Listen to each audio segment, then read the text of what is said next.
One missed paycheck, one emergency bill, one car repair. That's all it takes for millions of people to go from, "I'm doing okay," to, "I don't know how I'm going to make rent." But here's the strange part.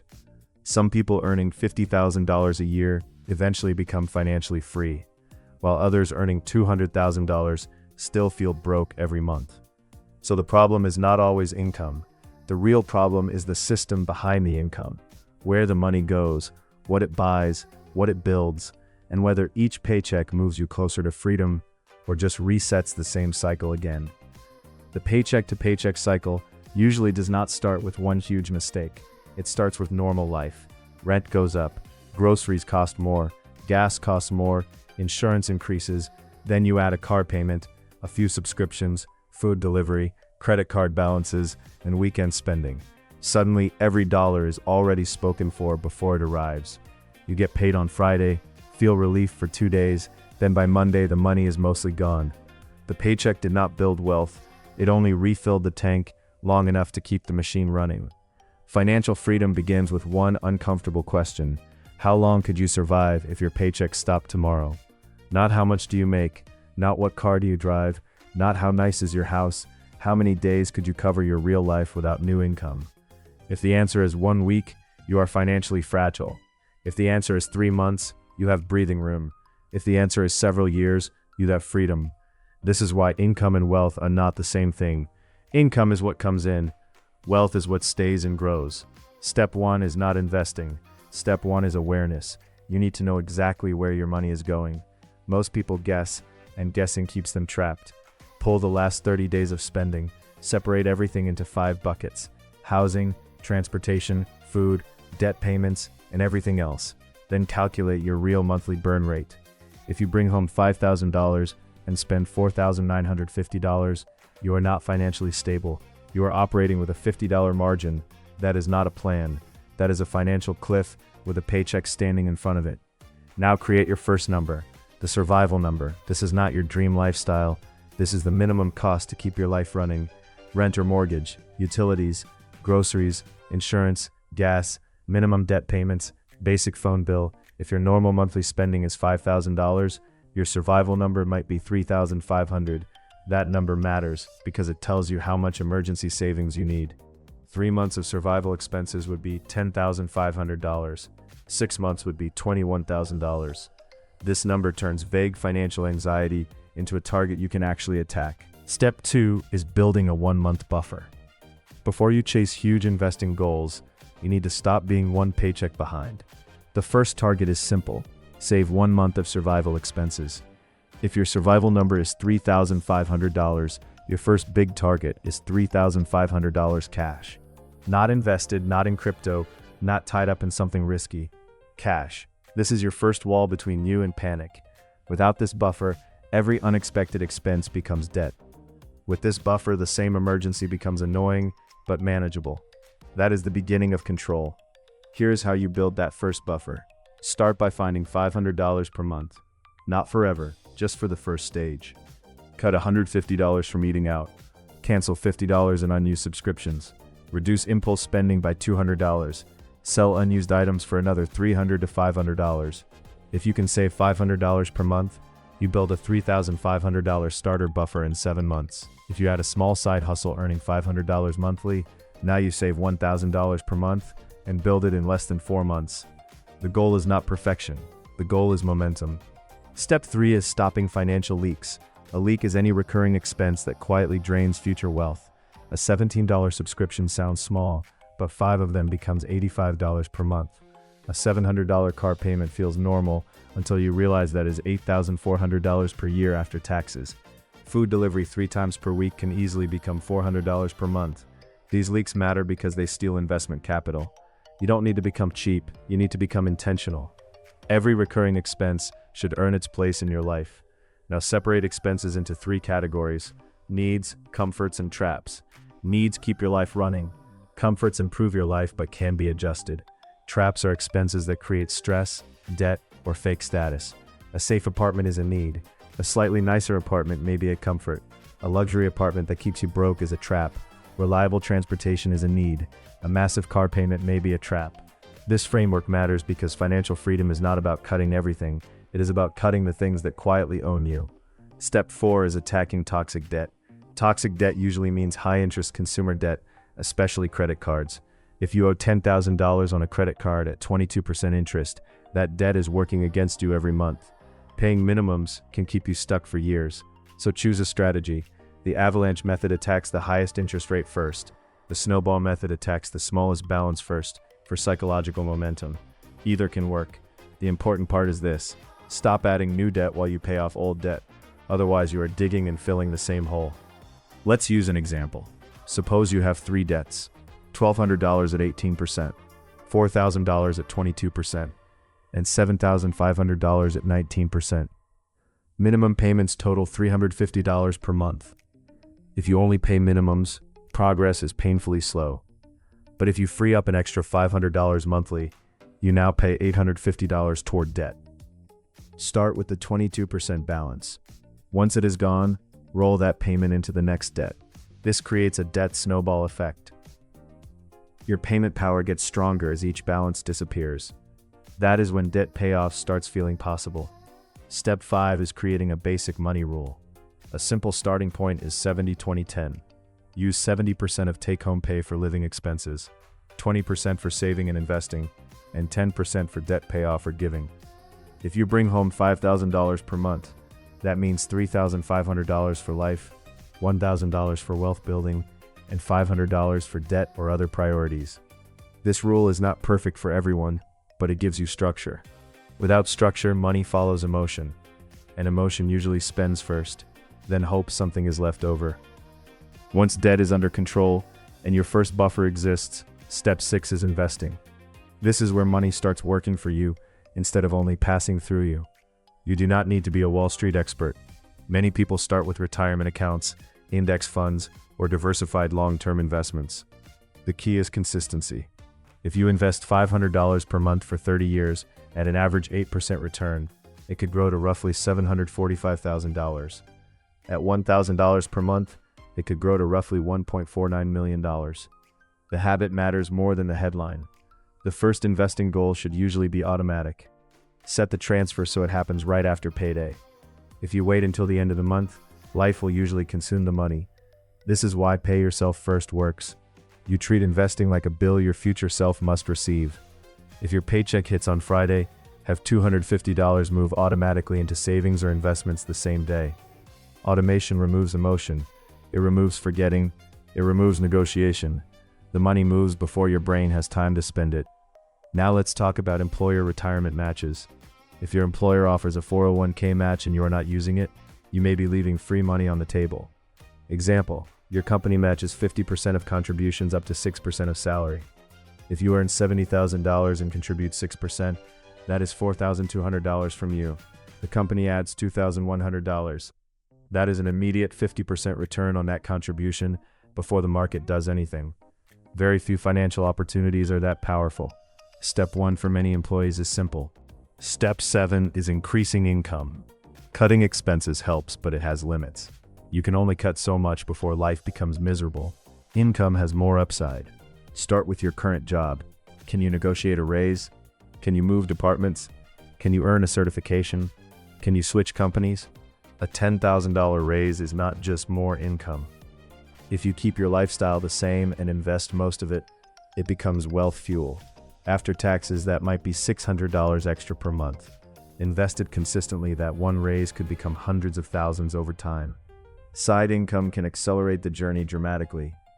But choose side income carefully. The best side hustles build skills, assets, or scalable income. Freelance services, consulting, bookkeeping, tutoring, editing, design, handyman work, vending routes, cleaning services, lawn care, or online content can all work depending on your skills. The target is not to work forever. The target is to create extra cash flow during the climb. Even $500 per month changes the math. That can fund debt payoff, emergency savings, or investing without cutting deeper into your lifestyle. Let's run the numbers. Suppose you invest $500 monthly from your regular paycheck. Then you add a side hustle earning $700 monthly after expenses. Now you invest $1,200 per month. At an 8% average annual return over 20 years, $500 monthly could become about $294,000, but $1,200 monthly could become about $706,000. Same person, same timeline, different cash flow. This is why income expansion matters. It compresses time. Financial freedom is not only about patience, it is about increasing the amount of money that gets sent into assets. Step 8 is controlling lifestyle inflation. This is where people lose the game after they start winning. They get a raise, then immediately upgrade the car. They pay off debt, then finance furniture. They increase income, then increase vacations. Nothing changes because every improvement gets absorbed by spending. A better approach is the 50% upgrade rule. When your income increases, enjoy part of it, but save or invest at least half of the increase. If your monthly income rises by $800, let yourself use $400, but invest the other $400. That way progress continues. Now let's address cars. Cars are one of the biggest wealth killers for middle-class households. A $750 monthly car payment is $9,000 per year. Add insurance, gas, maintenance, and registration, and the real cost may exceed $12,000 annually. If someone invested $750 per month for 25 years at 8%, it could grow to over $710,000. That does not mean never buy a car. It means understand the trade-off. But an oversized car payment can delay financial freedom by years. Housing is the other major decision. Buying or renting too much house can suffocate your cash flow. Banks may approve you for a payment that technically fits, but that does not mean it supports freedom. If your take-home pay is $6,000 and housing costs $3,000, half your income is gone before food, transportation, insurance, and investing. That is dangerous. A more flexible target is keeping housing near 25% to 30% of take-home pay when possible. Lower housing costs create room for investing. Higher housing costs can turn a good income into constant pressure. Food spending is another hidden category. Groceries are necessary, but convenience spending can quietly explode. Coffee, lunches out, delivery fees, snacks, restaurants, and weekend meals can easily become $800 to $1,200 per month for one person or couple. The goal is not to never enjoy food. The goal is to decide intentionally. For example, reduce food delivery from 4 times per week to once. Bring lunch 3 days per week. Set a restaurant budget. If this saves $400 monthly, that one change could become almost $300,000 over 25 years at 8%. Step 9 is building your financial dashboard. Every month, track 4 numbers: net worth, savings rate, debt balance, and investment balance. Net worth is what you own minus what you owe. Savings rate is the percentage of income you keep. Debt balance shows whether you are escaping or sinking. Investment balance shows your freedom engine growing. You do not need complicated spreadsheets. You need visibility. What gets measured gets managed. If your net worth goes up every month, you are moving in the right direction. If it goes down, something needs attention. Savings rate is one of the most important numbers. If you earn $5,000 monthly and save $250, your savings rate is 5%. Progress will be slow. If you save $1,000, your rate is 20%. Now you are building momentum. If you save $2,000, your rate is 40% and your timeline changes dramatically. This is why financial independence communities obsess over savings rate. Investment returns matter, but the amount you invest matters too. You cannot compound money that never gets saved. The gap between income and spending is where freedom is born. Now create a 3-stage freedom plan. Stage 1 is stability. Build 1 month of expenses, stop new bad debt, and understand your spending. Stage 2 is acceleration. Pay off high-interest debt, build 3 to 6 months of emergency savings, and invest automatically. Stage 3 is freedom. Increase income, acquire assets, and reduce reliance on your paycheck. Most people fail because they try to jump to stage 3 immediately. They chase passive income while drowning in credit card debt. The order matters. Let's use a practical case study. Assume you bring home $5,200 per month. Your current expenses are $5,100. You have $8,000 in credit card debt, a $650 car payment, and only $400 in savings. First, cut expenses by $600. Second, sell unused items and build savings to $1,000 quickly. Third, put the $600 monthly toward the credit card. Fourth, add a $400 monthly side income. Now you have $1,000 per month attacking debt. In 8 to 10 months, the credit card could be gone. Then that same $1,000 becomes investment fuel. After the credit card is gone, do not relax too much. This is the danger zone. Many people free up money and immediately spend it. Instead, redirect the old payment. If you were paying $1,000 monthly toward debt, move that $1,000 into emergency savings until you reach 3 to 6 months. Then move it into investments. This is how one financial habit transforms into another. Debt payment becomes savings. Savings becomes investing. Investing becomes ownership. Ownership becomes freedom. The dollar keeps the same discipline, but the destination changes. Now let's talk about assets. An asset is something that can grow in value, produce income, or both. Stocks can grow and pay dividends. Rental properties can appreciate and produce rent. Businesses can generate profit. Skills can increase income. Cash is useful for safety, but cash alone does not usually build wealth long term because inflation reduces purchasing power. Financial freedom requires assets. The goal is to slowly convert earned income into ownership. Every paycheck should buy a small piece of your future freedom, not just cover last month's bills. A simple asset building path might look like this. First, capture your employer retirement match. Second, pay off high-interest debt. Third, build emergency savings. Fourth, max or increase retirement contributions. Fifth, invest in a taxable brokerage account if possible. Sixth, consider real estate, a business, or other income-producing assets once your foundation is strong. This order protects you from chaos. It keeps you from chasing risky opportunities while your financial house is unstable. Wealthy people take risks too, but the smart ones build a base before taking bigger swings. Now consider the difference between active income and asset income. Active income requires your time, job income, freelance work, consulting.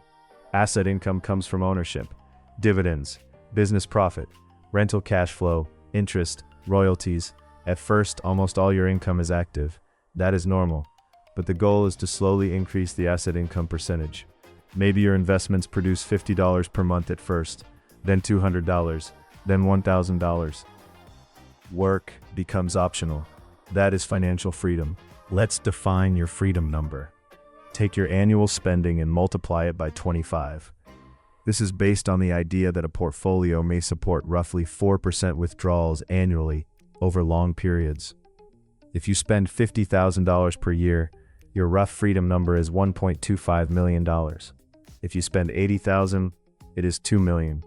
This does not mean the number is perfect for everyone, but it gives you a target. Lower spending reduces the target. Higher investing moves you toward it faster. Now financial freedom is no longer vague, it has a number. Here's why spending matters twice.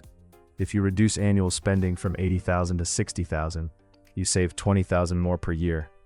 But you also reduce your freedom number from about 2 million to 1.5 million. That means you are moving faster, while making the finish line closer. This is one of the most overlooked ideas in personal finance. Cutting unnecessary spending does not just free cash today, it lowers the amount of wealth required to become free tomorrow. That double effect is powerful. Now let's talk about investing behavior. The biggest risk for many people is not picking the wrong fund, it is quitting. Markets go down, headlines get scary, people panic. Then they sell low, wait too long, and buy back in after prices recover. Long-term investors need rules before emotions show up. Decide your investment plan in calm times. Automate contributions. Diversify. Avoid checking balances every day. Expect downturns. A market drop is not unusual. It is part of the journey. Wealth is built by people who can stay consistent when others lose discipline. Financial freedom also requires protecting yourself. Insurance may not sound exciting, but one uninsured disaster can erase years of progress. Health insurance, auto insurance, homeowner or renter coverage, disability insurance, and basic estate planning matter. If people depend on your income, life insurance may matter too. This is not glamorous wealth building, it is defense. And defense matters because financial freedom is not only about growing money, it is also about keeping one event from destroying everything you built. A strong financial plan has offense and defense. Now build your 12-month action plan. Month 1, track every dollar and calculate your survival number. Month 2, Cut obvious leaks and save your first $1,000. Months 3 through 6, build 1 month of expenses and stop new debt. Months 6 through 12, attack high-interest debt aggressively while capturing any employer match if possible.